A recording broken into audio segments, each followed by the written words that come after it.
Hello and welcome everyone. This is Professor Siddharth Surana. I hope you guys are doing good. मैं तो हमेशा मस्ती रहता हूँ. Welcome to episode number 7 of revision cum amendment lectures for May 22 and November 22 exams, previous year 21-22, assessment year 22-23. In the last class, we finished TDS chapter, and now that TDS chapter is over, we will go ahead and finish the TCS part and the other topics where we will be able to complete volume 2 today. And if time is permitting, then we will go to a couple of chapters in volume 3 also. So second part of TDS chapter TCS, whenever a seller is selling goods to a buyer who is a trader, in part 1 of TCS, the buyer has to be trader. Only if he is buying for further sale, then only this TCS is applicable. If the buyer is buying for consumption purposes, this TCS is not going to be applicable. So, if the seller is going to get his payment of 100, he should collect an extra payment of example rate 1%, then total 101, out of which seller will keep his 100 and 1 he will give to government, for which the buyer will get the credit. Somewhat similar to the concept of TDS, seller is acting as an intermediary, paying tax to the government on behalf of the buyer.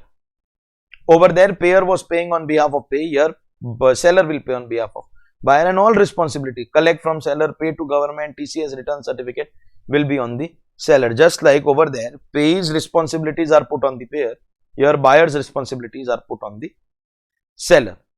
Part 1 covers selected products, and just a reminder that this will cover only if it is purchased by trader, only B2B sales.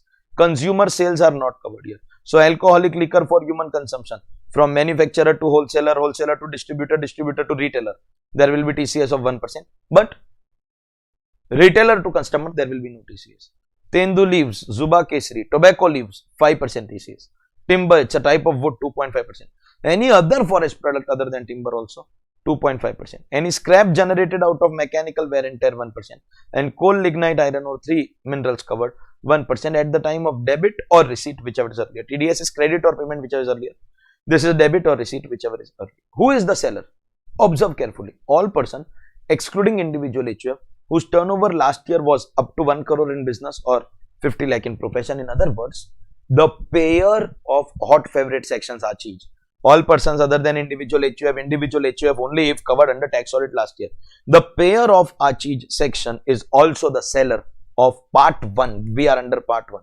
And who is buyer? Collect TCS from everyone except the following. Means just like you don't deduct TDS of some people, you will not collect TCS from central government, state government, government owned public sector company, a commission, high commission, embassy, consulate or club if it is belonging to a foreign country or a trade representation of a foreign country, and any person buying in retail goods in retail sale for personal purpose.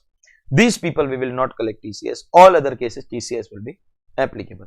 Part 2 is sale of licenses. Whenever there is sale of license for a parking lot, toll plaza or a mine or quarry, then on the sale of license 2% TCS will get attracted, but mine will exclude petroleum and mineral gas, and if the license is given to a public sector company, no TCS will get attracted. Remind you that this 1% extra paid here, or this or any of these rates extra paid by the buyer, or this 2% TCS paid by the buyer, nothing is going to increase the cost, because whatever TCS you are paying, you will get it back in the form of tax credit. Just like TDS does not go anywhere, you get it back. Same thing. Whenever you buy a motor car, part 3, whenever you buy a motor car exceeding rupees 10 lakh, 1% TCS on the entire bill. So 8 lakh, 9 lakh, 10 lakh, no TCS. 11 lakh if the price of the motor car, then 11,000, 1% on the entire bill will be the TCS. Once again, that is not increasing the cost of your car. That 11,000 will be available as a tax. Now, I purchased a car of more than 10 lakh rupees after this provision was introduced. I paid that TCS at that time, but whatever was the TCS, I got it back in the form of credit against my tax liability. Whatever be the mode of purchase, cash anyways 2 lakh or more you can't pay only, but any other mode there will be TCS. If the TCS is to dealers, there will be, if the sale is to dealers, there will be no TCS. This is only if sold to customer.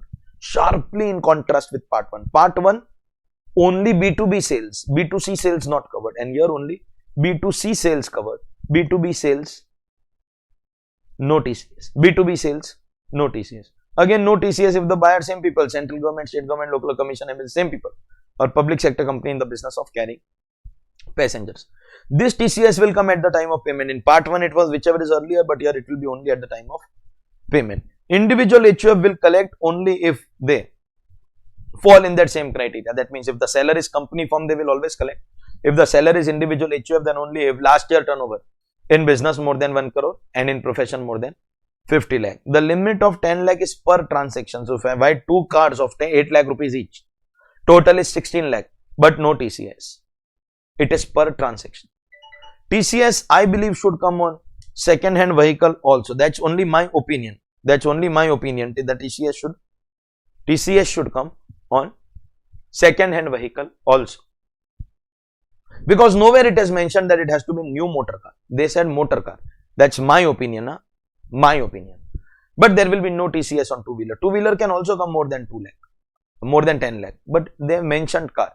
So they have not mentioned new. So I am covering second hand also. They have mentioned car. So we cannot cover two-wheeler over here. These two are opinion of faculty. You have the right to not agree or disagree with this, but this is my opinion. Part 4 of TCS, which was introduced last year. Whenever there is sale of any tour package, any of these tours and travels companies, if they are selling any overseas foreign tour package, on any foreign tour package, there will be 5% TCS. So, and no monetary limit. Even if the tour package is of 50,000 rupees, they are taking you to Nepal or Pakistan in 50,000 rupees, there will be 5% TCS. Any overseas tour package, 5% TCS. So, if you have a Dubai trip of 1 lakh package, you pay 1 lakh 5,000. Does that increase your tour cost? No. 5,000 will be refunded in the form of tax credit. But TCS will be collected. And then any other case, if there is a dealer of foreign currency from whom you are buying foreign currency for remittance outside India, then up to 7 lakh there will be no TCS. So here there is no threshold. But here first 7 lakh you get threshold. No TCS. And if you pay more than 7 lakh, then TCS will come only on excess. So if it is 8 lakh on 1 lakh, if it is 10 lakh on 3 lakh. In case of an education loan, it will be only 0.5% of the excess, and for other cases it will be 5%. So check whether it is a foreign tour package or other foreign remittances. Foreign tour package, no threshold, only one rate, 5% flat, finished. Other cases, first 7 lakh is basic threshold, basic exemption. So no TCS. Once you cross that 7 lakh, then there will be TCS. If the payment is with respect to a foreign education loan, then only 0.5% of the excess, and for other cases it will be 5% of the excess. But note the following points. If the tour seller has collected TCS, then the authorized dealer will not be collecting TCS. Supposingly I buy foreign currency from him and then I pay the tour guy for my tour. In his bill, he must have already added 5% TCS on the entire bill. That means he has already taken the TCS. Then he should not take. Again, if the tour seller will take on every rupee, no threshold, then the dealer need not collect any TCS. This will come at the time of debit or receipt, whichever is earlier. So only in the motor car part it was at the time of payment, and the last part of TCS it will come at the time of payment. Same cases where there will be no TCS, that same exception which come again and again. And part 5, sale of goods. This you have to compare with that section 194Q. Sale of goods. If the seller's last year turnover is more than 10 crore and this year he is selling more than 50 lakh. Last year turnover more than 10 crore, this year more than 50 lakh. In this, anything which is already covered in part 1, alcoholic liquor, timber, tendu leaves, forest product, minerals not covered. Part 2, licenses not covered. Part 3, motor car not covered. Part 4, foreign tour package or foreign currency not covered, or any export sale. These will not be covered. So any normal goods like chemicals sold or diamond sold or gold sold, and diamond gold are such industries where this turnover limit is very easily fulfilled. One bill is only more than rupees 50 lakh. 1 kg gold is more than rupees 50 lakh. So sellers, two conditions. Sellers last year turnover more than 10 crore and this year more than 50 lakh. Then 0.1% on the excess over 50 lakh on receipt basis. So if you receive 10, 20, 30, 40 lakh, no TCS. 50 lakh, no TCS. 55 lakh, 0.1% on 5 lakh. 60 lakh, 0.1% on 10 lakh, only on the excess. So this part was same in 194Q. Current years, he is purchasing, he is selling. Current year transaction more than 50 lakh, then 0.1% on the excess. But then sir, if we cross 50 lakh, then TDS is also becoming applicable, TCS is also becoming applicable. In TDS, the buyer's turnover was more than 10 crore, in TCS, seller's turnover is more than 10 crore, last year's turnover. So only if buyer's turnover is more than 10 crore, TDS will apply. If only seller's turnover is more than 10 crore last year, then TCS will apply. If both are exceeding 10 crore last year, then this is what I told you, that the TDS section will override this part. So if it is a 50 lakh case in any of these products, then TCS will apply. But if it is a case of this product, then TDS will apply, this section will not apply. This TCS will not apply if the last section of TDS has become applicable. This is something that we did in the last episode only. So all sections of TDS and part 1, 2, 3, 4 of TCS will be the most important. First, we will give preference to them. Then we will give preference to 194Q if the buyer's turnover last year was 10 crore and current year it is more than 50 lakh. And last, if the buyer's turnover last year was not more than 10 crore, then we will check the seller's turnover and we will apply the last part of TCS. So this last part will not apply if TDS is applicable. For non-furnishing of PAN, some similar punishment, double rate or 5%, whichever is higher. Double rate or 5%, whichever is higher. But for part 5, the last part, this part, double rate will become 0.2 and 5% means that will become 50 times the rate. So we have kept only one rate, 10%. So here in these cases, if PAN is not furnished, double, 2 or 5, whichever is higher, 10 or 5, whichever is higher, 5 only, double is 5 only, 2 or 5, whichever is higher, 4 or 5, whichever is higher. Here it will be 10 or 5, whichever is higher, 1 or 5, whichever is higher, 10 or 5, whichever is higher. But in the last part, it will only be 1%. If PAN is not furnished, double rate or 5%, whichever is higher, but for the last part, it will be only 1%. And for non-filers, just like we have new section 206 AB, here we have new section 206 CCA with effect from 1st July 21. If the buyer has not filed return of income of both the previous 2 years and 139(1) has expired, so for this year 21-22, we will see 18-19 and 19-20. Both years return has not been filed, time limit has expired, and the aggregate TDS and TCS is 50,000 or more. Then the rate of TCS will become double or 5%, whichever is higher. And if both sections are applicable, then between the two, whichever is higher. This section will not apply if the buyer is a non-resident, not having permanent establishment in India. Same thing was there in TDS. The amendment of 206 AB is exactly same as the amendment of 206 CCA, with which we finished the revision of TCS part, and we are now going to move ahead. Next chapter that we have, advance tax. Any tax paid up to 31st March of the previous year will be treated as advance tax. After that, it will be self-assessment tax. Who is to pay advance tax? All assessees. All assessees except resident senior citizen not having PGBP. Resident senior citizen not having PGBP. So if it is a resident senior citizen not having PGBP, no advance tax. Or if his final tax payable, so calculate tax liability, take credit of TDS, TCS, MAT credit, foreign tax credit, take all rebates, reliefs, and final payable. If that is coming to less than 10,000, then no need to pay advance tax. At equal to 10,000, advance tax will come. So there are two people who don't have to pay advance tax. Final payable less than 10,000, no need to pay advance tax. Equal to, you will have to pay. Or if you are resident 60 years not having business, resident 60 years not having business, irrespective of amount, then no need to pay advance tax. Two people no need to pay advance tax, everyone else has to pay advance tax. Estimate your liability including as surcharge and HEC.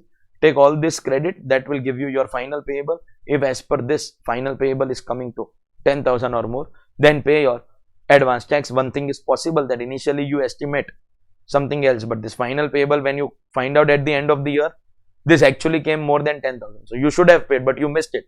Now that you have missed it, you will be liable. For which interest? We have 234B and 234C. For non-payment of advance tax, shortfall. If you have not paid 90% advance tax, then we have 234B.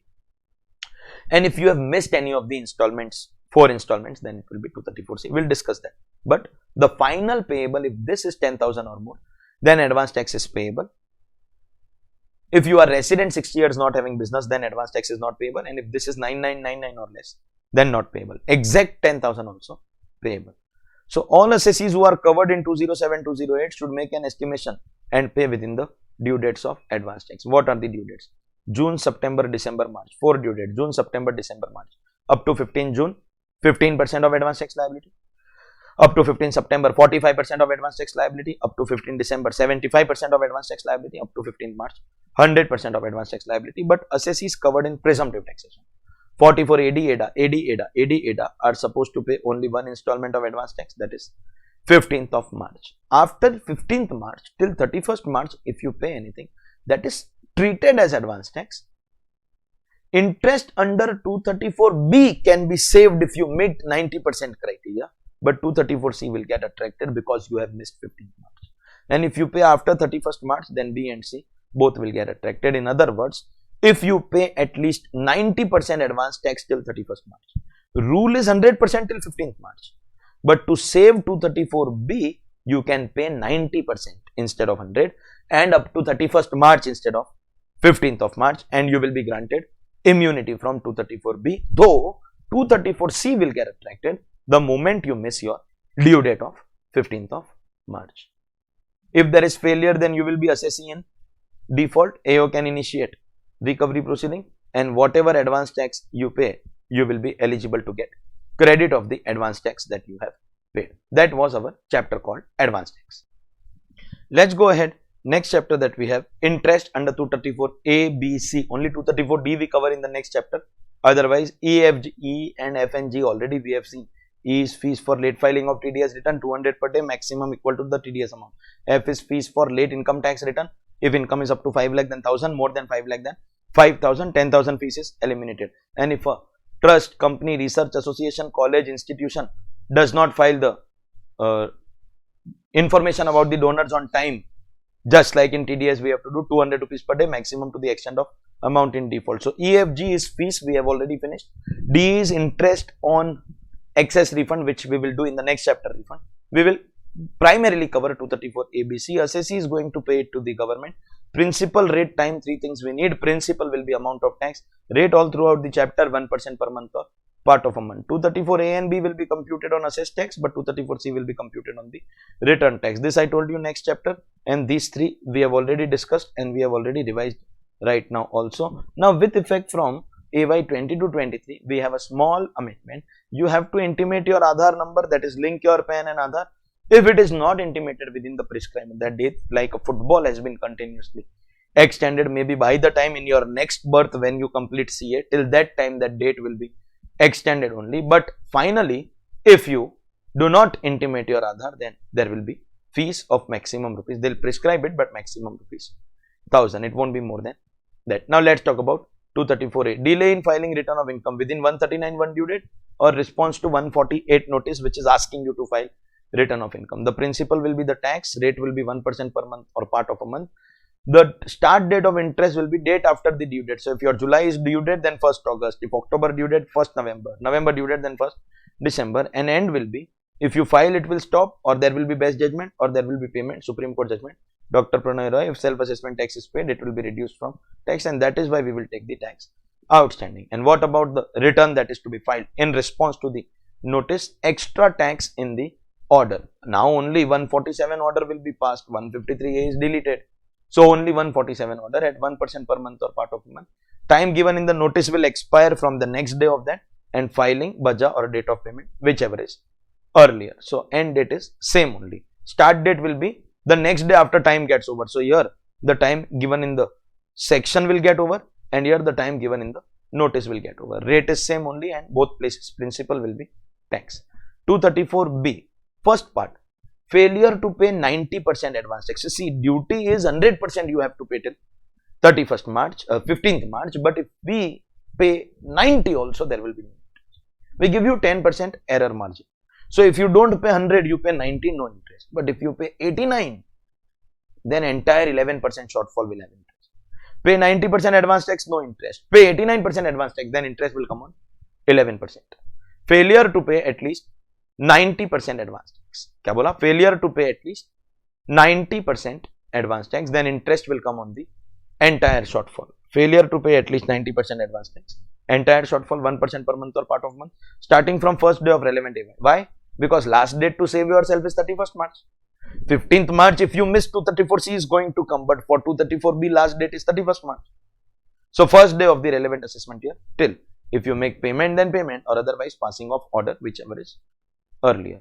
Likewise, whenever there is any additional tax, now we'll focus only on 147 because 153 will not be there. It is going to identify your concealments of past year. That means for so many years you have enjoyed the money. That additional tax at 1% per month or part of a month, starting from the first day of that relevant assessment year to which this income pertains and ending on the payment or order, whichever is earlier. The part C you can ignore because it is related to ITSC, which is abolished. 234 C interest. This will check installment by installment. So for the total shortfall we have 234B, but for individual installment shortfall we have 234C. So for 15th June, if your tax is paid less than 15%, then there will be 1% interest for 3 months. See, this is very easy.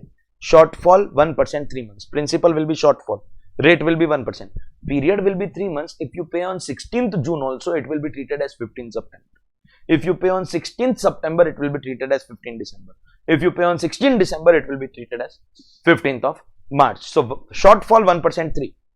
But if you have paid up to 12%, that is 80% of 15 comes to 12.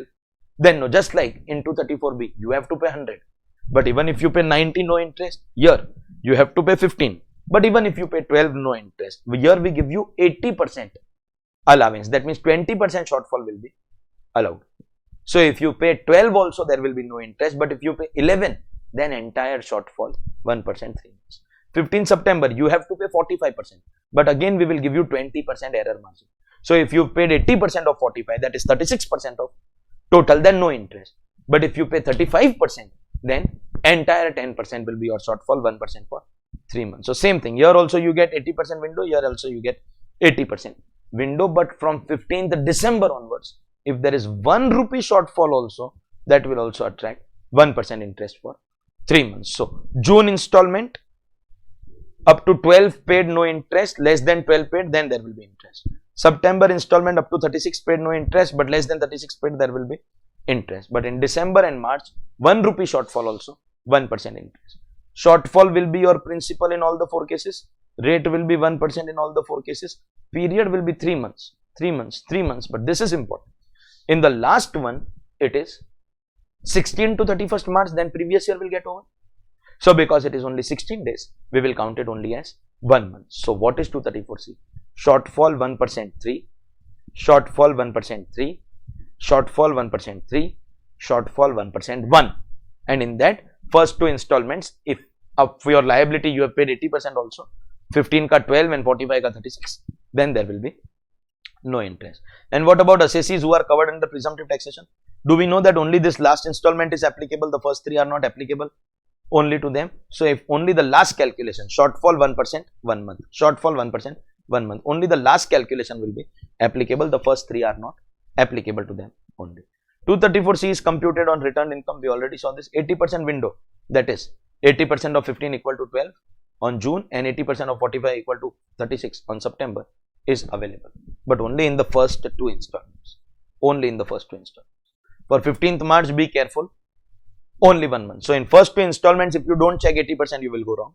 In third installment, if you check 80%, you will go wrong. In fourth installment, if you take 3 months instead of 1, you will go wrong. And if you have any shortfall on 15th March, please make sure that you pay at least 90% till 31st March. 15th March, if you miss, 234C will come for sure. But then why are you paying this? So that you can save yourself from levy of interest under 234B.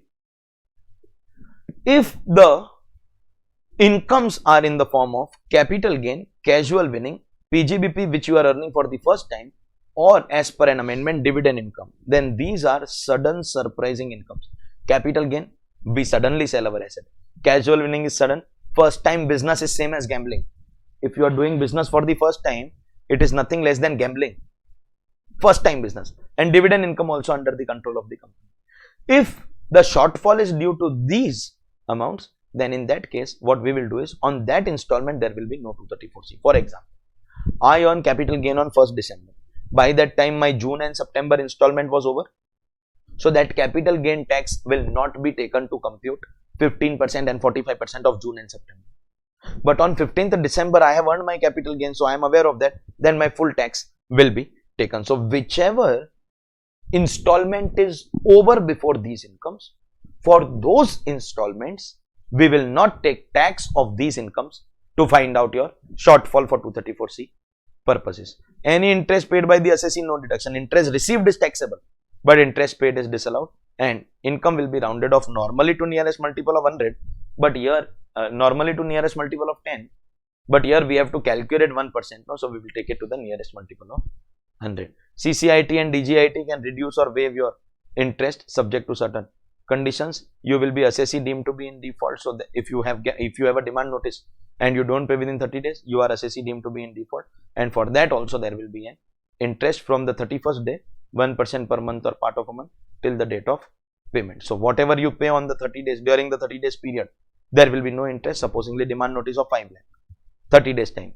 In 30 days you pay 3 lakh. So on the 31st day there is outstanding of 2 lakh.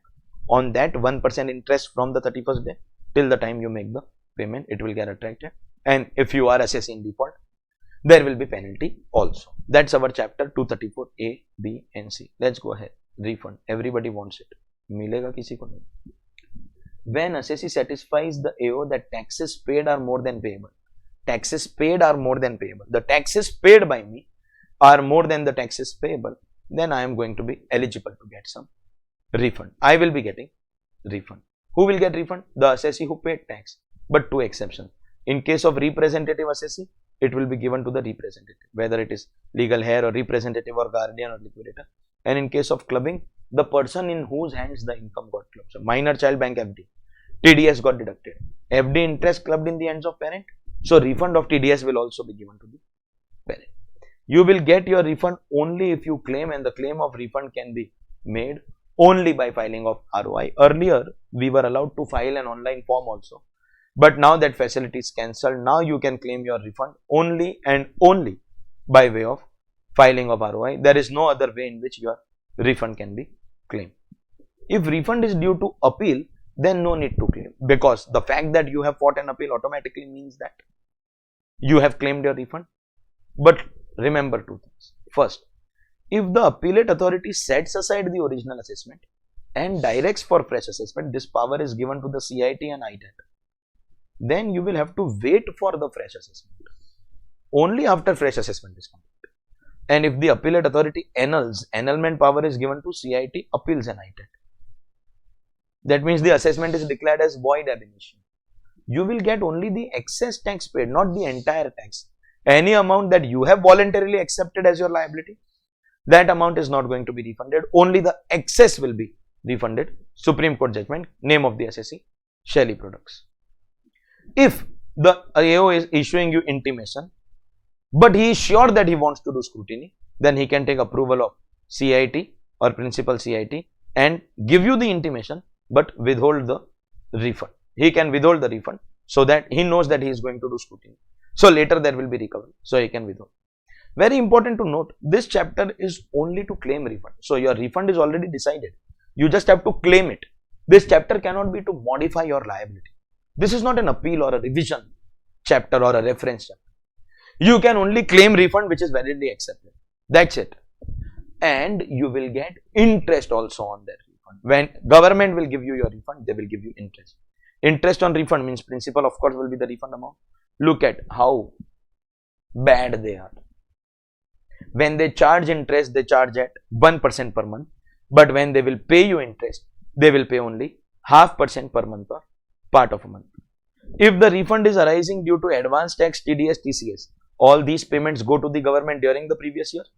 Interest will start from 1st April of assessment.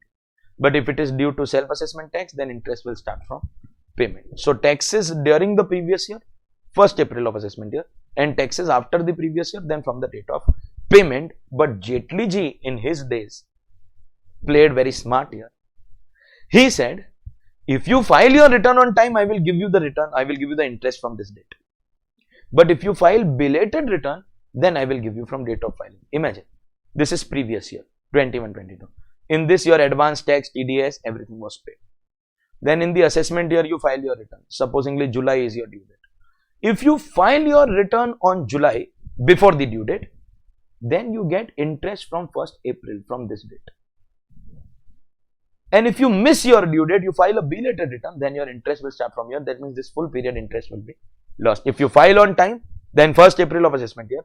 If you file late, then from date of filing. That is going to be your interest for this part of the chart. And what about self-assessment tax? Now that we have made return compulsory, here also he used this smartness. He said not payment, payment or return, whichever is later. So in both cases, principal will be refund amount, rate will be 0.5% per month or part. Start date is different. If it is taxes during the previous year, then 1st April of the assessment year. But if belated, then date of filing. And if it is self-assessment tax, then payment or return, whichever is later. And date in both cases will be the date of granting refund. No interest will be granted if the refund is less than 10%. See, nothing is bigger than logic. If this was a full course, I would have gone into the detailed, in-depth analysis, in-depth explanation of logic of every provision. But here I can tell you in short that when you pay advance tax of 90%, we don't take 234B interest. That means we allow you 10% margin, 10% shortfall is allowed. Only if it is less than 90%, we ask you to pay interest. Then same thing, when in our case also the refund is more than 10%, then only we will give you interest. If the refund is up to 10%, then no interest. Interest that you pay 234 ABC, you don't get deduction, disallowed, because it is violation of law. But interest received is taxable under IFRS. So in normal provisions, we less in PGBP if it is credited to profit and loss account, add in IFRS. And in MAT, don't do anything. It is already there in net profit, and book profit covers all 5 heads of income. If there is any delay due to assessing, no interest. But Jetli ji with his smartness has eliminated that concept only. Now there cannot be delay due to assessing. Obviously, if the refund amount changes because of appeal, revision, reference, interest will also change, because if your principal is only changing, interest has to change. Refund due to appeal, that we will get without claim, and if it is not paid within 3 months from the end of the month of appeal at order, then instead of 6% per annum, how 6%? Half into 12. 6% per annum, they will give you extra 3%, 9%. That means they will give you 0.75%. 0.5% per month will change to 0.75% per month. That means 6% per annum will change to 9% per annum. Additional 3% per annum will be paid. 3% per annum means 0.25% per month. So total will become 0.75% per month, and they will pay you only simple interest. In income tax, there is no concept of compound interest. They are charging also simple 234 ABC. They are all simple interest. But if the AO is granting you principal, then he should give you interest also. If he is giving principal and not giving interest, then you will get interest on interest. The interest will partake the character of principal. Supreme Court judgment, not Narendra Modi, Narendra Doshi. Supreme Court judgment, Narendra Doshi. The interest will take the character of principal. If the assessee has refund in the current year based on the chapter, and there is some past year dues unpaid, there are some past year dues which you have not paid, and your current year there is refund, then we will intimate you that, dear assessee, we are adjusting your current year refund, but only they can adjust. If it is the other way around, some past year refund is pending and current year there is liability, you cannot tell, sir, I am adjusting. No, only AO has the right to adjust. So if there is any past year liability which you have not paid, if there is any past year liability which you have not paid and current year you have refund, then your AO will adjust that refund. And if you take excess refund, you take 5 lakh refund in intimation, then in scrutiny we realize that you are eligible only for 3 lakh, then that excess amount you have to give it back to the government, and on that you will be paying 234D interest on the extra refund at 0.5% per month or part. They charge generally 1%, but here they charge half, because it was their fault also. I claimed, why did you give it? I said I want to marry Deepika Padukone. Then will the AO allow that? I asked, why did you give? Secondly, when you were given this refund, you were given the refund with interest of 0.5%. So when you have to return that extra money, you will return also only with 0.5%, starting from the date of refund and ending on the date of completion of assessment. This is going to be your interest on excess refund. You have to return this. 234 series means assessee will pay interest to the department, to the government. Assessee is paying. Only this one interest they were paying you, 244A. Only this one interest. Everywhere else, you are paying interest to the government. I hope this is clear. Next chapter, recovery proceedings. Now that your tax is decided, you should pay. If you don't pay, then how will they recover money? Whenever an assessee is assessing default, non-payment of advance tax, non-payment of asset tax, demand notice given, not paying within 30 days, then AO will appoint a recovery officer. TRO, Vasuli Bhai, tax recovery officer. TRO, tax recovery officer, who will take away your movable and immovable property, arrest you and appoint a receiver to manage your properties. The TRO will recover your properties. Jurisdiction, 223, validity of TRO certificate 224 and 225 are totally useless. You can ignore. Only one thing note in 225, that TRO has the power to grant stay, and because of this, Madras High Court in Paulson Lithoworks case said that if TRO has the power, then even CIT appeals will have the power, but these three sections are completely irrelevant. You can ignore. Other than TRO, there are some more ways of recovery. What are the ways? Our defaulting assessee is going to receive some income from a third party, or this third party is holding any asset. So we have a defaulting assessee. We want to do recovery from him.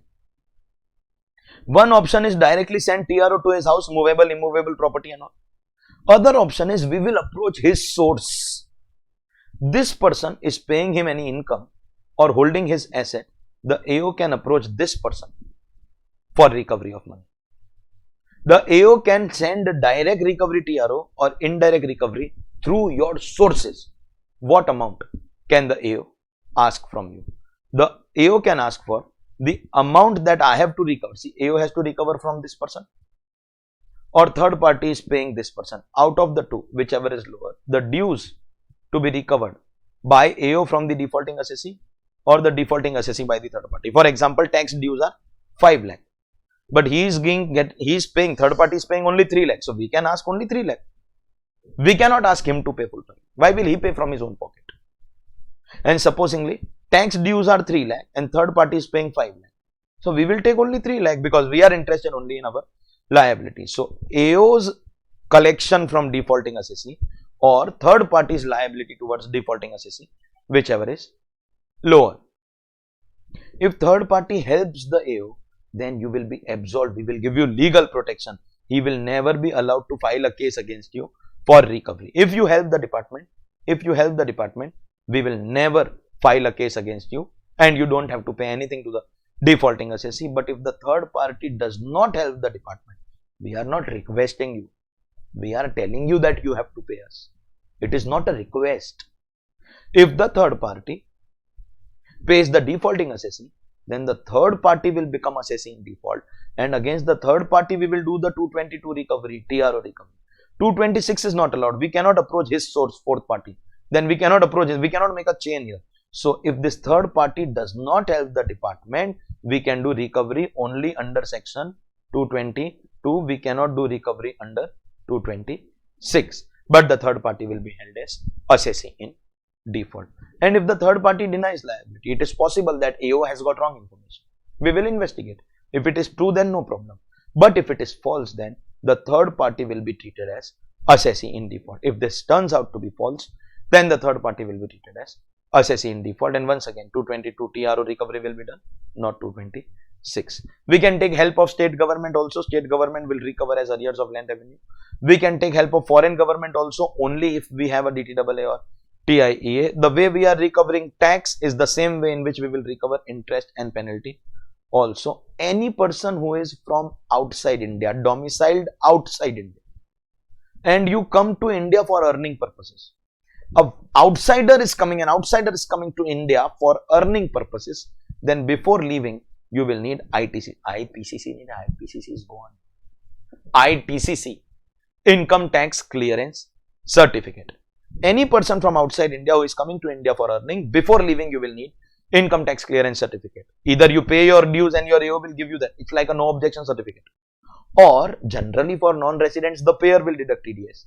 Then the payer will give that certificate and tell you that let him go, I will be responsible. This is not applicable for Indians going abroad, but if they are involved in serious financial irregularities, all those who have run away, Lalit Modi Vijay Mallya, Nirav Choksi, Nirav Modi Mehul Choksi, all these people who are involved in financial irregularities, they will have to take ITCC. Otherwise, this is not applicable to Indians. This is applicable only on foreign domicile people who are coming to India. And lastly, If there is any recovery under income tax, it will be shared. If there is income tax dues of 8 lakh, custom dues of 2 lakh, and we could recover only 1 lakh, income tax cannot keep full 1 lakh. They will divide in the ratio 8:2, 80-20. They will have to share. The full money cannot be kept by the income tax department. We will have to share it with the other government department. That's section 222, and that's our chapter recovery proceedings.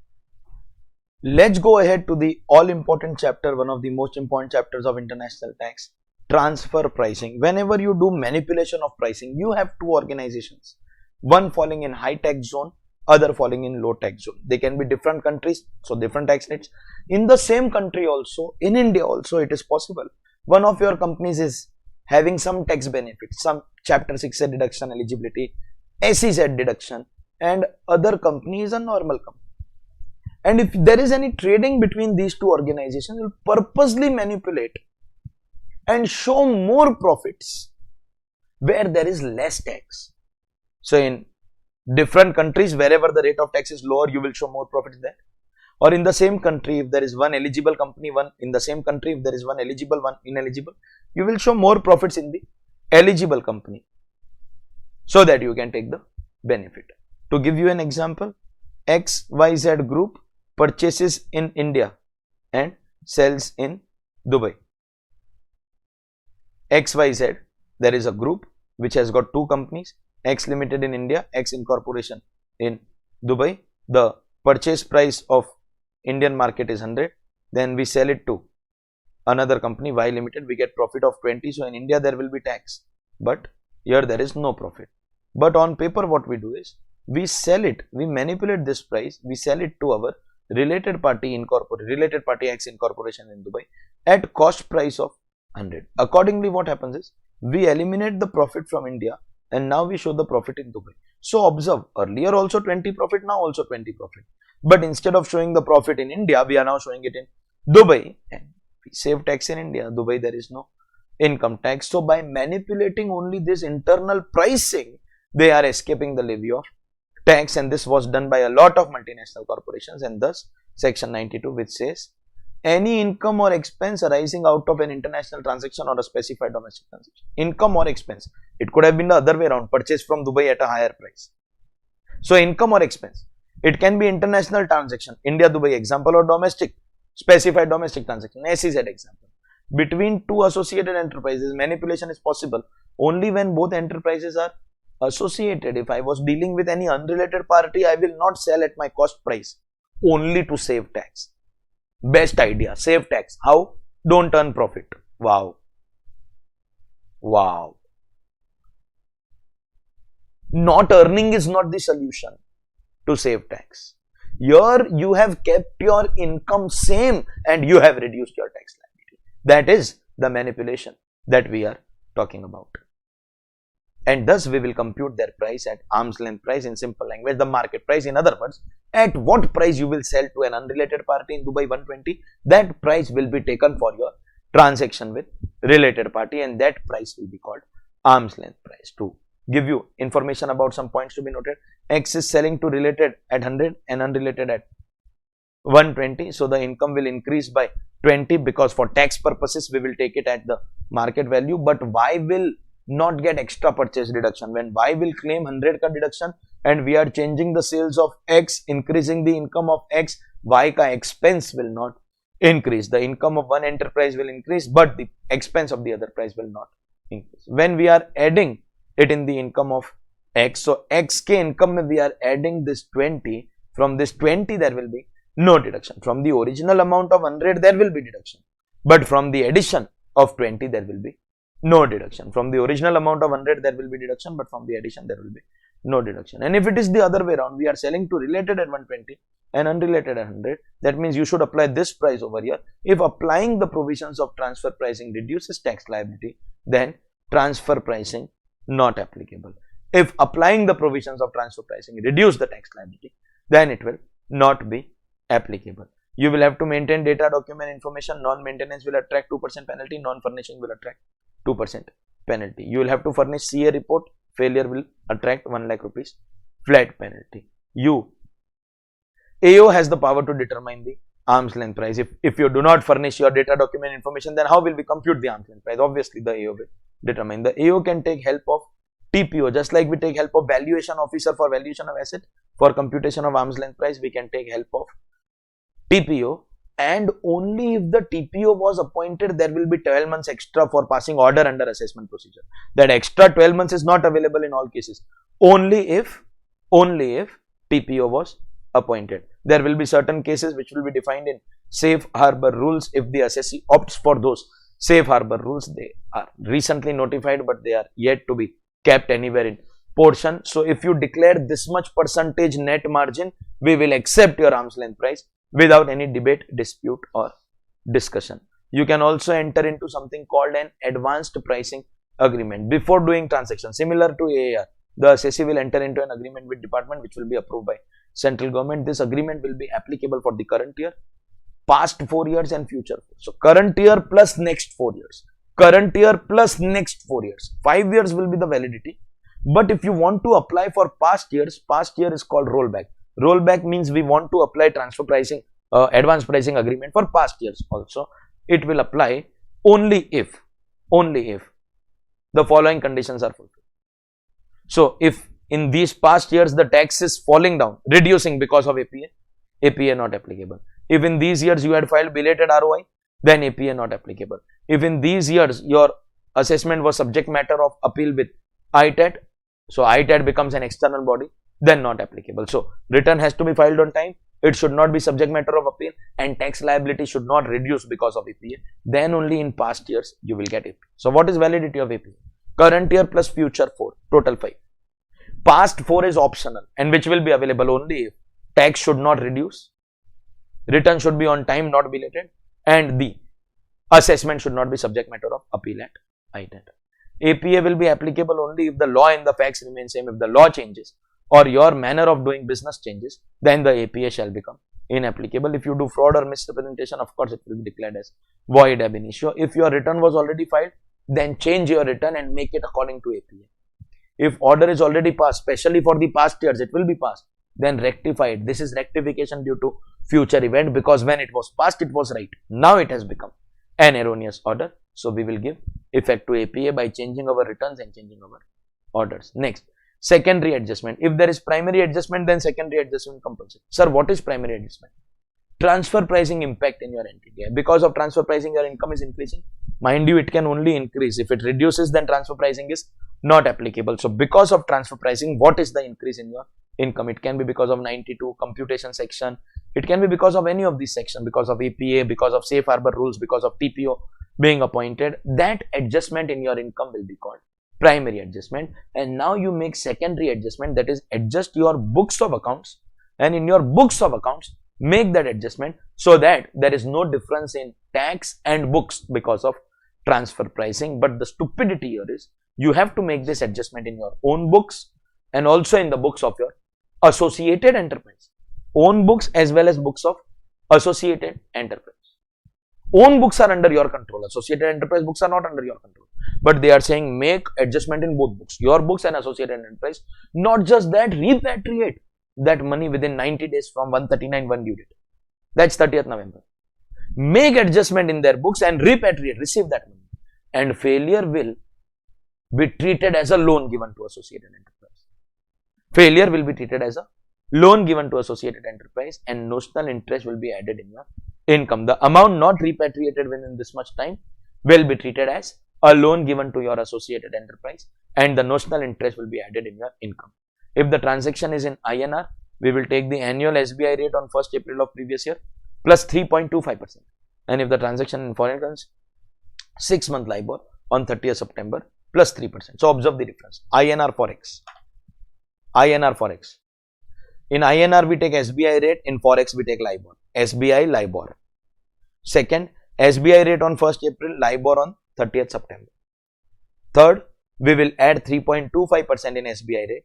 Fourth, and in LIBOR we will add 3%. So if it is INR, annual rate, SBI rate on 1st April plus 3.25%. Annual SBI rate on 1st April 3.25%. And if it is Forex, then 6-month LIBOR 30th September and 3%. But the secondary adjustment has to be done only if the primary adjustment is exceeding rupees 1 crore. If the primary adjustment is up to 1 crore, then no need to do it. And this also, if you want to avoid passing the entry, anyways, associated enterprise will never allow you to pass that entry or never repatriate the money. If you want to stop this, then pay a one-time tax like a penalty, similar to exit tax. 18% basic, 12% surcharge compulsory, 4% HEC. Pay this one-time tax and secondary adjustment will not be required. Just pay this one-time tax. 18% basic, 12% surcharge always, irrespective of amount, and 4% HEC. Then secondary adjustment will not be required, and till the date of this tax payment, notional interest will keep on getting added. Till this tax is not paid, the notional interest will keep on getting added. And there is this one amendment which took place in 115 JB. If book profit of 115 JB has increased due to APA under 92 CC or secondary adjustment, it will increase. It will increase because of APA and primary adjustment income will increase. Then we will have to increase the profit in books also, make the secondary adjustment in books account. Then assessee can request the AO for rectification of book profit of that past year. That means if you are adding everything in the current year, it will immensely increase your book profit of the current year. It will result in additional tax liability in the current year in the form of MAT. So you request AO, sir, don't add everything in the current year. The APA will pertain to a past year. Secondary adjustment may pertain to a past year. You know, we may have done primary adjustment in 1920 and now we are modifying our books. Allow me to change book profit of that past year and adjust it in the book profit of that past year and change the MAT amount of the past year. Let me add this not in the books of the current year, but in the books of the past year. Let me add this in the books of the past year, but this you can do only if MAT credit of the past years has not been claimed. If you have already claimed the MAT credit, then of course there is no point in this. Okay, so this is this one small amendment that has taken place, but not very important for exam purposes. Next, notified jurisdictional area, which is 94A. Whenever there is a territory outside India which does not cooperate with government of India for tax purposes, then government of India will declare that territory as NJA. Tu wahan na ja, don't go, na ja, notified jurisdictional area. And once any territory is declared as NJA, what is the tax impact? All assessees in NJA will be associated enterprise. And we don't know ownership of this assessee. It is possible that this assessee only owns this company, but that country is not exchanging information. So we will assume that this is associated enterprise. If you incur any expense in NJA, we will not give you deduction, except if you give us written undertaking that we will be allowed to question. Directly we cannot question this assessee because the government is not cooperating. But if you allow us to question, we will give you deduction of expense. In that also you have to deduct minimum TDS of 30%. Any payment in NJA, minimum TDS of 30%. If you receive anything from NJA, including capital receipt, a loan taken from NJA, that will be taxable income. You know why? Because it is possible that I have black money, I incorporate a company, my company only in this country, and then from that company's money, I am bringing that money in the form of loan. So this is my money, but I am showing it as loan. Because if I show it as income, I will have to pay tax. So I incorporate a company here and show it as loan, and I am only the owner, but the government will never tell our government. So nothing doing. It is treated as assessee, it is treated as associated enterprise, and the loan taken is going to be taxable. Any receipt including loan taken will be taxable. And next section, 94B, limit on interest deduction. Whenever an assessee in India is making payment of interest to a non-resident associated enterprise. Assessee in India can be a resident or permanent establishment of a non-resident. It is possible that non-resident assessee has got Indian company, Indian branch of foreign company. So that's assessee in India which is making payment to non-resident associated enterprise.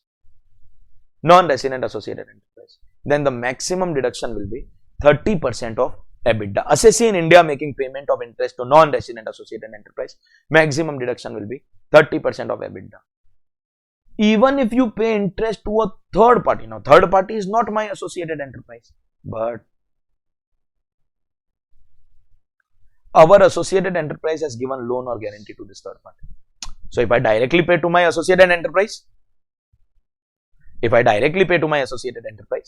then it will become limited to 30% of EBITDA. But if I secretly pay to third party, but where did the third party get money from? Loan or guarantee given by my associate enterprise. So this interest plus this interest, the total interest will be restricted to 30% of EBITDA. There are a couple of confusing MCQs on this. So focus on the concept properly so that you are able to solve the MCQ. One small mistake and you lose marks, and the paper checker always wants that you don't get marks. So non-resident associated enterprise or any third party which got loan or guarantee from our non-resident associated enterprise, then the interest will be, total interest will be restricted to maximum 30% of our EBITDA. But only if the interest is more than rupees 1 crore, same as primary adjustment, a threshold applied. So if the interest is more than 1 crore, then only it is applicable. Next, if the borrower is in banking or insurance business, then this section is not applicable. Or if the lender is a permanent establishment of non-resident doing banking business, this lender, P of a non-resident doing banking business, in simple language, Indian branch of a foreign bank. Citibank, HSBC ka Indian branch, from there we have taken a loan, then this section is not applicable. So if I am in banking and insurance business, paying interest is my regular business, no limit. And if I have borrowed from a foreign bank's Indian branch of a foreign bank, then again 94B not applicable. And whatever is disallowed, supposingly 10 crore is your interest, which is more than 1 crore, then only there will be disallowance. And 30% of EBITDA is coming to 8 crore rupees. We calculated EBITDA, applied 30%, 8 crore. So 2 crore disallowed. That 2 crore will be carried forward up to 8 years and adjusted within the limit of the section. The disallowed amount can be carried forward for 8 years and adjusted within the limit of the section. These were the general points to be noted. Now we just need to know the meaning of the few terms and the computation of arm's length price, and we will be done with our transfer pricing chapter also. What is an international transaction? Transaction between two or more associated enterprise where there should be at least one non-resident. So if all are residents, it cannot be international. No, there should be at least one non-resident. And what kind of transaction? Buying, selling or leasing of tangible or intangible property, provision of services, lending or borrowing of money, apportionment of cost, overhead cost, absorption costing, or any impact on profit, loss, asset, liability. Any kind of transaction with a non-resident will be treated as international transaction. What is specified domestic transaction? Any business related to 10AA, any eligible business of income related chapter 6A, or 115 BAB also. No, it is eligible for a concessional rate 17.16, all inclusive. If the total is more than 20 crore in a year, then it will become specified domestic transaction. Arm's length price you already know. Price with unrelated party is arm's length price. What is associated enterprise? Two organizations will be treated as associated enterprise if one enterprise participates in the capital control and management of the other, or a common enterprise participates in the capital control and management of both. One participating in the capital control management of the other, or common participating in both. Then in that case, here X and Y, here also X and Y. See, A is holding in X, A and X are associated because of first point. A is holding in Y, A and Y are associated because of first point. X and Y are associated because of common holding by A. Here, what do you mean by capital control management? These are points to be read, but quickly telling you, X holding 26% voting power in Y. That means one holding in the other. Or A holding 26% or more in both X and Y. Then common holding in both. X appointing board of directors in Y. Then one holding management in other. A appointing board of directors in both X and Y. So common holding in both. If you give guarantee of any loan taken, or if you yourself give any loan, if you purchase maximum raw materials from one enterprise, all these things. But the most important thing, why we anyways not required to discuss this in detail, if there is any mutual relation between the two enterprises, any kind of connection or mutual relation between the two enterprises, then they will be treated as associated enterprise. Any mutual relation, they will be treated as associated enterprise. It is exclusively under the control of AO to treat and declare you as associated enterprise. And now computation of arm's length price. 6 methods. Cup method most popular. Resale price, cost plus profit split, TNMM, and any other notified method. Whichever is the most suitable method will be applied. And if more than ALP is computed, then simple average will be applied. If one method, say with cup method I am getting 2 answers, then simple average. With PSM I am getting 3 answers, simple average. RPM I am getting 4 answers, simple average. But if more than one method is applicable, more than one method, then we will apply simple average. But we also need to focus on the range concept. If you fall in profit split method or any other notified, this method and this method, then whether you get using this method, PSM or any other notified, 2 entries, 10 entries, 100 entries, 1000 entries, 10,000 entries, it will always be simple average.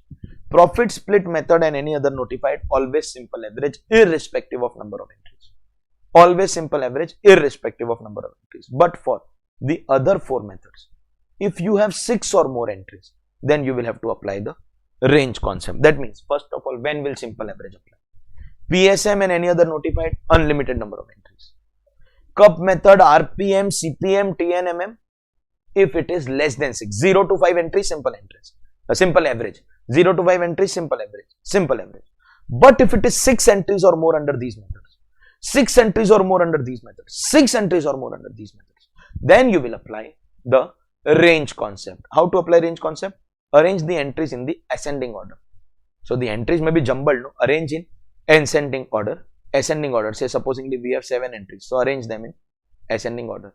Find out the 35th and the 65th percentile. We don't have to find out percentage. This is the total range. So at this, which is the amount at the 35th entry and the 65th entry? So total number of entries, which in our example is 7, into 35% will give you the 35th percentile, and into 65% will give you the 65th percentile. If it is coming in decimal, then take the next whole number.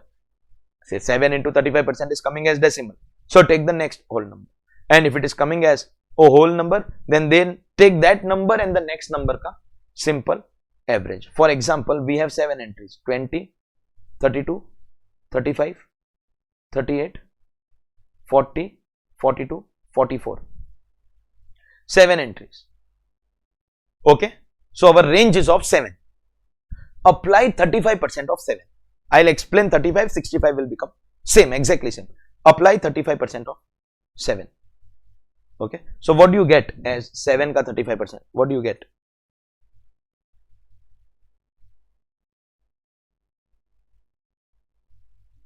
$2.45. Now there is no entry number called 2.45. This is entry number 1, entry number 2, entry number 3, ascending order. Compulsory ascending order. There is no number called 2.45.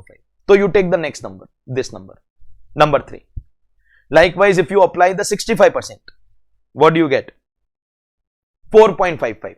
Is there any number called 4.55? No. Take the next number. So if it is coming in points, directly take the next whole number. For 2.45, take 3. And for 4.55, take 5. If it was coming as a whole number, supposingly we had 100 entries. So if we apply 35%, then the 35th entry will be the whole number. So then you cannot directly take the 35th number. Take the 35th entry, take the 36th entry, that entry and next entry, and apply simple average. Apply simple average on these. That will become your starting point. Here we are getting in decimals, so directly the next number will be our start point and end point. But if we are getting as whole number, then that number and the next number ka average will make 1 percentile, and for 65 also that number and next number ka average will give us the range ka end. And if our arm's length price falls within this range, if the result is a whole number, take simple average of that entry and the very next entry in the data set to determine the percentile. And if not a whole number, then directly take the next entry. If your actual transaction takes place between this range, so supposingly this is my start and end based on 35 and 65. If I have done my transaction at 35, 36, 37, 38, 39, 40, any of these values, then my answer will be accepted as arm's length price. But if I have done the transaction at 34 rupees or 41 rupees, which is not falling in the range, then I will have to apply the median. Median means 50%, exactly the middle of the data set, 50th percentile, 50th percentile. So again, you take 7, apply 50%. Supposingly I do my transaction at 25 rupees. That means it is not falling in the range between 35 and 40. Then take 7, apply 50%. You get 3.5 decimal. Then fourth answer is your answer. This entry at point number 4 will be your answer. And if you are getting a whole number, then take that entry and next entry ka simple average. That entry and next entry ka simple average. That is how your range concept is going to be applicable. As far as methods are concerned, most logical of all, cup method, take unrelated party, apply simple average, that's your answer. If there is any difference because of transportation cost or anything, eliminate that difference and you get arm's length price, apply on your related party transaction. If you don't sell anything to unrelated party and your related party is a trader, then what do? Take related party's resale price and in that you subtract the related party's profit margin of the industry and you will get the cost, and the cost of the related party is our selling price. But in that cost, if they give you any value addition, any extra cost incorporated, then you will adjust that also and you will get your arm's length price. Cost plus method, find out our cost and add profit margin in our cost. Cost plus profit margin of the industry will give you cost plus method. Profit split method, find out the profit margin of the final product because our industry has got no product. So what is the profit margin of the final product? Take our cost and add profit margin of the final product. This is similar to cost plus, but if our industry does not have any product, then on the final product we will take the profit margin. And for transactional net margin method, what we will do is every transaction we will find out the profit margin. What is profit margin of the retailer? So that will give us cost of the retailer, that will become selling price of the wholesaler. Profit margin over here will give us cost, that will become his selling price. Take profit margin, that will give us cost, that will become his selling price. Take profit margin, that will give us cost, that will become his selling price. You have to find out the net margin of every transaction and this is how your arm's length price is going to be decided. That was your transactional net margin method. That is how we will compute our arm's length price and that's the revision of our chapter transfer pricing. This is revision class, mind you. With this now we finish our volume 2, that is 32 chapters hereby come to an end. We now move to volume 3 where we will be doing heads of income, 5 heads we will be doing, clubbing, set off and deduction. Heads of income, clubbing, set off and deduction. And from now onwards, of course, even CA Inter students are required to attend all the lectures. From now onwards, all lectures will have portion which is applicable to CA Intermediate students also. So it is advisable that from now on, CA Inter also continue. Right now, I am starting the next chapter, at least salary I will be doing, and then from there onwards, from tomorrow onwards, it is recommended that CA Inter students also continue with me. Let's then go and start volume 3 of our portion, income from salary, Pagar. This great actor of Hindi TV series, Nattu Kaka, passed away some time back. He always requested his boss to increase his salary. I just wish, I'm a big fan of his actually. Okay, but then let's not get emotional. Let's talk about the chapter salary. Whenever there is any payment out of employer-employee relationship, main condition, deciding condition, then that taxable under salary. This is the actor that I am referring to. Whenever there is an income taxable under, whenever there is employer-employee relationship, that income will be taxable under the head salary. Now, whatever name you call it wages or gratuity or leave encashment, whatever. If the payer is employer and receiver is employee, payer is employer, receiver is employee, then the income will be taxable under income from salary. Even if you forego, it is going to be taxable because you have already earned it. But if you voluntarily surrender your salary to the government, then it will not be taxable. Any payment by the employer, whether out of contract or out of love and affection, it will be taxable under salary. When a firm is paying salary to working partner, it will be taxable under PGBP. It cannot be taxable under salary because partner is not an employee, he is the owner. Salary is taxed when it will be due or received, whichever is earlier. You cannot say that I am following this or that method of accounting, due or receive, whichever is earlier. Any one of the two event happens, it is going to be taxable. The main thing that an employer will pay is employee will be salary, which is obviously going to be taxable. But over and above salary, every employer will pay something called allowances, that is benefits in money, like house rent allowance or car allowance or servant allowance or helper allowance, transport allowance. They will be taxable. There will be money which will be received. Given in the question, you have to learn how much out of that is exempt. Some of these allowances have some exemptions, like gratuity, pension, leave encashment. Learn that exemption, balance will be taxable. And then there will be perquisites which are non-monetary benefit, where an employer will provide car facility, house facility, something like that. So you have to compute the value, taxable value of the perquisite and find out how much of the perquisite is taxable. When you make your computation, the pro forma, every head has a pro forma. We take basic salary, take dearness allowance, in terms, not in terms, both are taxable, but we break them up because for some of the exemption calculations, we need only DA in terms. Then there will be allowances received which are given in the question. Exemption, you have to learn. and the balance will be taxable. Value of taxable perquisites will go, and then you will get your gross salary. From the gross salary, you will be taking your deduction. Standard deduction of salary or 50,000, whichever is lower. Entertainment allowance will be allowed only to government employees. Only to government employees where it will be allowed. 5,000, 20% of basic salary or actual amount of entertainment allowance received. Actual amount 5,000 or 20% of basic salary, whichever is lowest, that will be your deduction. And professional tax will be allowed to all employees, but only if it is paid. So 3 deductions: standard deduction, entertainment allowance for government employees, and professional tax only if paid. But I would like to remind you that these deductions are not allowed in new taxation regime. These deductions are allowed only in old taxation regime, and that will give us net taxable salary. Now, if we talk about allowances, there are some allowances which are fully taxable. For example, entertainment allowance. There is only deduction. There is no exemption. Deduction is only for government employees. Dearness allowance, overtime allowance, medic, anything where I don't teach you any exemption. Wherever you have not studied any exemption, that means it is a fully taxable allowance. Then some allowances are partly taxable. For example, house rent allowance. There is some amount which will be exempt, some amount which will be taxable. And then there are some allowances which are fully exempt. That is, for example, allowances paid to government employees which are working abroad, allowances paid to judges, and all these certain allowances are fully going to be exempt. One by one, we will quickly we will go through what are the exemptions prescribed under allowances. If your boss is giving you leave travel concession, what will be exempt? The amount that he gives you, or the amount that you spend, or the amount which is prescribed here, whichever is lower. In case of air ticket, economy class from origin to destination, or amount spent, whichever is lower. In case of rail travel, first class fare or amount spent, whichever is lower. Any other mode of transport, if they are connected by rail, then first class rail fare or amount spent, whichever is lower. And if they are not connected, then in that distance, what is the first class fare or deluxe class fare? That amount or amount spent, whichever is lower. So on the basis of this, you will get your exemption. You can take your exemption for any 2 journeys in a 4-year block of calendar years. The journey you have to take in calendar years ka block.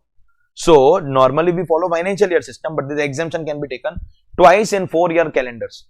For 4 calendar years ka block, twice it can be taken.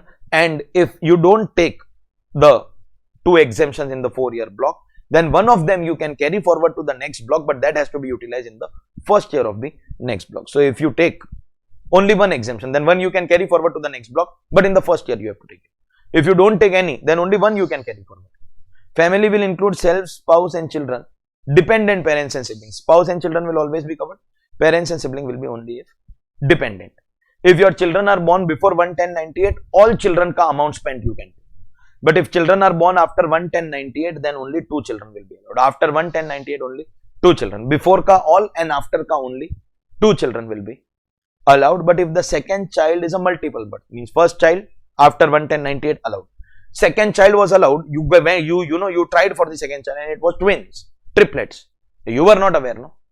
So if the second child is a multiple birth, then all will be covered. But in the first birth only you get twins, then you already have 2 children, then you should not go for 1 more child, then only the first 2 will be allowed. But if the first was single child and second is a twin birth, then you had no control over that. So first and both twins, all 3 children will be allowed. So before 1/10/98, any number of children.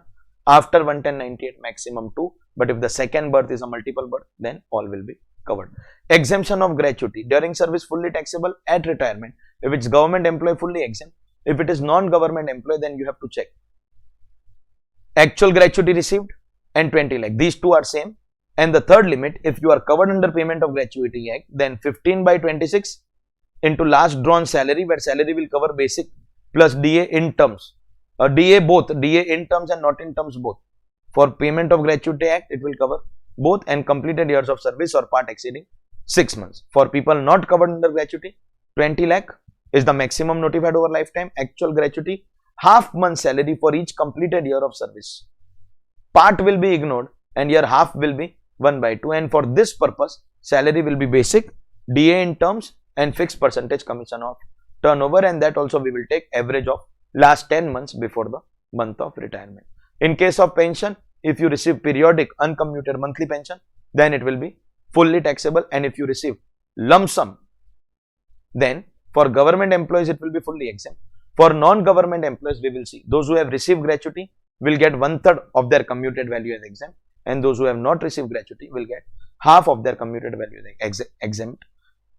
Commuted value means the amount you get when you commute 100%. So you don't have to see what I have received. You have to see that if I take full commutation, then what is the answer? On that amount, 1/3 or half based on whether gratuity is received or not received. This example you can read for better understanding purposes. Leave encashment means payment made to be present on a holiday. If received during service, it will be fully taxable. At retirement, government employee fully exempt. Non-government employee, it will be least of 3 lakh is the notified amount, actual leave salary received, and 10-month average salary where you will take basic DA. This DA will be in terms and fixed percentage commission on turnover. And this leave you will take balance leave as per income tax, where as per income tax the due leave will be maximum 1 month per completed year of service. So your boss can give you 2 months holiday, 60 days holiday in a year, but income tax will take only 1 month per year. On the basis of that, how many years you have worked, that will be your total available leave minus whatever leave availed, that balance leave. Due leave minus availed leave. Balance leave as per income tax into your same average salary. Balance leave as per income tax. As per income tax means maximum 1 month per year will be your due leave. Due leave minus leave taken will be your balance leave, and that into your average salary will give you your fourth answer. So third will be 10-month salary and fourth will be balance leave, where due leave will be maximum 1 month per completed year. Retrenchment compensation for loss of job, actual amount, maximum notified, and this calculation is same as POGA, so nothing great.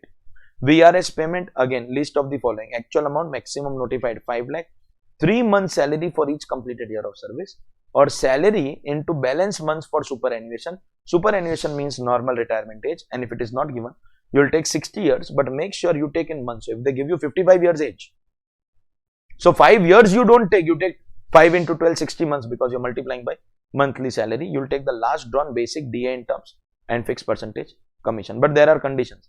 Employee should have completed 40 years of age or 10 years of service. VRS should be for all employees excluding directors. Purpose of the scheme should be reducing number of employees. Whatever place is vacated should not be filled, and retiring employees should not join any other employment under the same management. Other allowances where we have exemption: transport allowance for normal employees 1600 per month, for handicapped employees 3200 per month. In new regime this is allowed, but this is not allowed. New regime these allowances ka exemption is not allowed, but this falls in the exception. Children education allowance 100 rupees per month for maximum 2 children, and hostel allowance 300 rupees per month for maximum 2 children. Both will not be allowed in new regime. Tribal area allowance 200 rupees per month, but not allowed in new regime.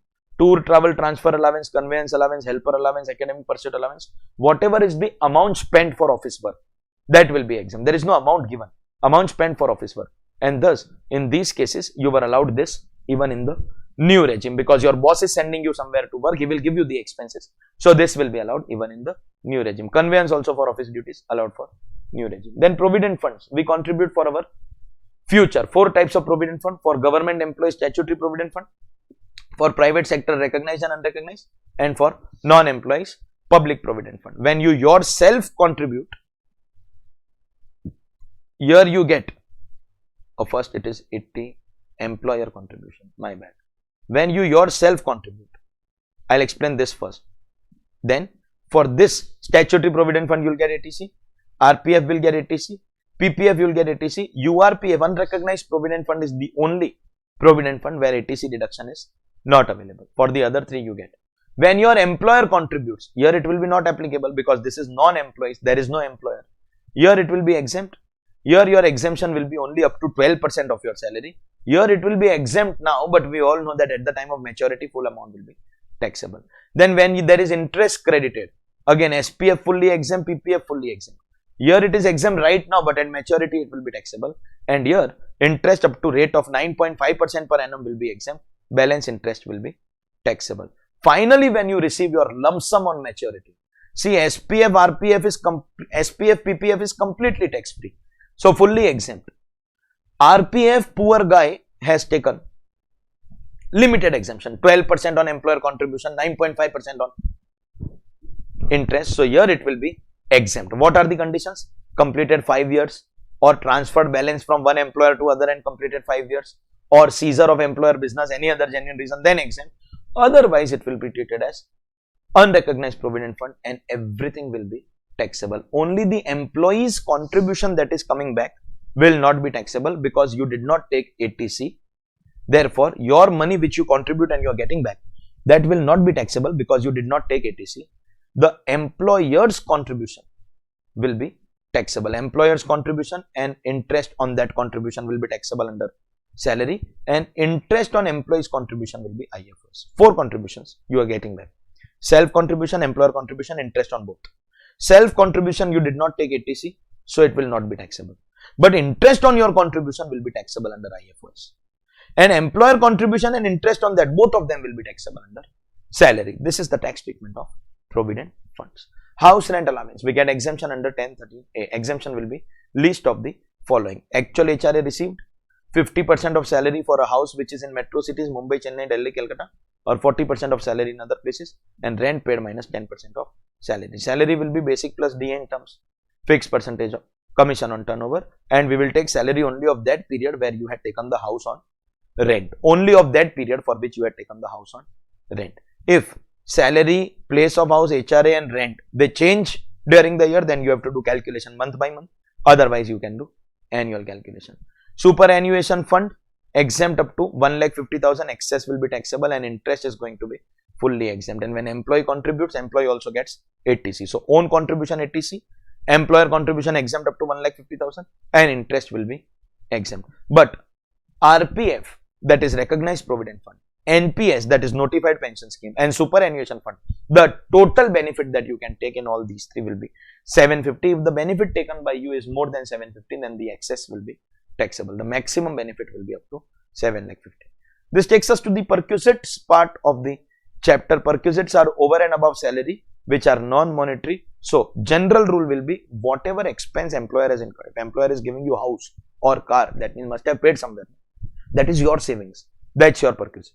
But if he recovers anything from you, that means that much you have paid. So, no perquisite. And out of his expense, if there is any official component, then again, there is no perquisite in that also. Okay. What are the taxable perquisites? Rent-free accommodation. First, house given. For government employees, it will be as per the valuation government rules. It will be given in the question. Non-government employees, if he purchases, the purchase price cannot be your perquisite of 1 year. So, we will take a notional value on the basis of population of city of the house. If the population is less than 10 lakh, then 7.5% of your salary. More than 10 lakh up to 25 lakh, then 10% of your salary. And more than 25 lakh, then 15% of your salary. For purchased houses, this is the value. And for the house taken on rent, rent paid by employer to landlord or 15% of salary, whichever is lower. 15 is maximum year also. So, 15 will be maximum year also. Along with the house, your boss is also giving you furniture. If along with the house, boss is also giving you furniture, then you add. If it is purchased furniture, then 10% per annum on cost, or if it is rented, then higher charges. It can be any one of them. And any amount is recovered from your salary, then we will subtract. Any amount recovered from your salary, that much will be subtracted. That will give you your taxable perquisite. Fair market value will be irrelevant in all cases. Salary includes everything. It will include bonus, project allowance, commission, everything except the following. It will not include DA, which is not in terms. That you remove. The RPF related entries which come in salary, that you remove. Deductions you remove, and any perquisites you remove. So, you will take basic, DA in terms, bonus, project allowance, tiffin allowance, hair color, all the taxable parts you will take except these things. So, in all other cases, salary is defined in inclusive manner. Basic, DA in terms, fixed percentage commission. Here it is defined in exclusive manner. Except these things, everything will be covered. Except these things, everything will be covered, and we will take the period, that period for which the house was provided. If your boss is giving you hotel accommodation, then your taxable perquisite will be amount paid by the employer to the hotel or 24% of salary. In hotel, you get more facilities. So, 24% of salary. Amount paid by employer or 24% of salary, whichever is lower. But if it is for up to 15 days, it will be exempt. Up to 15 days, it will be exempt, and any rent-free accommodation provided to High Court, Supreme Court judge or officer of parliament or union minister or leader of opposition, that is going to be exempt. Next, perquisite of loan. interest free or concessional interest loan. If it is a medical loan, no perquisite. If it is up to 20,000 loan, no perquisite. In other cases, we find out the outstanding balance on the last day of the month, but maximum outstanding. So if you have repaid on the last day, we will not take that repayment in consideration. Outstanding on the last day, ignoring the last day repayment into SBI rate on the first day of the year, and if the employer is recovering something, then subtract that rate and into 1 by 12. So you do that for every month. So that is why we will do 1 by 12. And in case of a medical loan which was not a perquisite, but you got medical claim insurance reimbursement, then it is your duty to repay the money. If you don't repay the money, then that perquisite will be taxable. The outstanding loan or claim amount, whichever is outstanding loan or the claim amount, whichever is lower, will become your principal, and the remaining calculation will be same as part 1. Next, your employer is providing you medical facilities. So if it is providing for family, then there is some exemption. If your boss is providing you for people who don't fall in family, some are like, sir, why he will provide for people who don't fall in family? Look at the definition of family: self, spouse, children, parents, and dependents. So if you have grandparents, grandchildren, if you have mother-in-law, father-in-law, your boss is providing you facility for them, fully taxable. If the boss is providing you for family, then you get an exemption. If it is employer's own hospital or government hospital or recommended hospital or approved hospital, then it will be fully exempt. And if it is at other places like private clinic or dispensary, fully taxable. And if your boss is providing you foreign treatment, then for treatment, exemption will be amount approved by RBI. For stay in foreign country, the exemption will be amount approved by RBI. And for travel also, the exemption will be amount approved by RBI, but only if your GTI is up to 2 lakh. Only if GTI is up to 2 lakh. Okay. If your boss gives you fixed medical allowance, it will be fully taxable. And these 3 things: personal accident policy, staff group insurance, staff medical insurance. This is basically the boss is doing to safeguard himself so that he does not have liability to pay you. So these things will be exempt. Only this will be fully taxable. And the most complicated perquisite of all, motor car perquisite. If the boss is giving you car and expense both, the boss is giving you only car, no expense, only expense, no car. We will learn the valuation in these 3 cases. If the boss is not giving you both, then there is no perquisite only.